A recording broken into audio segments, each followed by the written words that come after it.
అయ్యో మీకు చెప్పుడు మర్చిపోయినా. ఇప్పుడు అమెరికా వాళ్ళు గజగజ వణుకుతురు కాదోల్లా, బయటికి వద్దామంటేనే భయపడుతున్నారు. గల్మ దాటిన వాళ్ళు మళ్ళీ ఇంట్లోకి అత్తమో రామో అని గావర్ గావర్ అవుతాండ్రు. ఎందుకవ్వా ట్రంప్ సారు మళ్ళీ ప్రెసిడెంట్ అయినందుక గంతగనం భయం వాళ్ళకు అని అనుకుంటున్నారా ఏంది?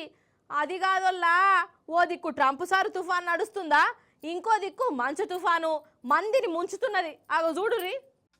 అమెరికా వాళ్ళ కథ ఆగమాగమే ఉన్నది. ఓ దిక్కేమో ట్రంప్ సారు అదొకటి ఇదొకటి నిర్ణయాలు తీసుకుంటా గజగజ వణికిస్తున్నాడు కదా. ఇక ఇంకో దిక్కు ఆగో ఆడ కథ గిట్లున్నది. కొన్ని రాష్ట్రాలల్లో మంచు తుఫాన్ వచ్చింది. మంచు తుఫాను ఏడ చూడు బరఫ్ గడ్డలే, తొవ్వ కూడా కనబడతలేదు, ఇండ్లు కూడా కానత్తలేవు. అసలు బయటికి పోయినోళ్ళు మంచులనే ఇరుక్కపోయిర్రు.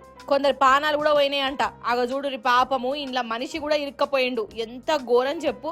ఇక సందు ఇంకా కొన్ని జాగలల్లా ఈ మంచును చూసి జనాలు మురిసి ముప్పందం అవుతున్నారు వాళ్ళు. ఇక జీవాలకైతే దావతే వేసుకుంటున్నాయి అనుకో రాదు.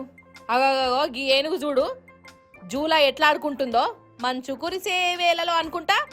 ఏమో పటుండ్రి, మొత్తానికి ఒక దిక్కు ట్రంప్ ఇంకో దిక్కు మంచు. అమెరికా వాళ్ళకు కిస్మతే అలాగున్నది పోండ్రి.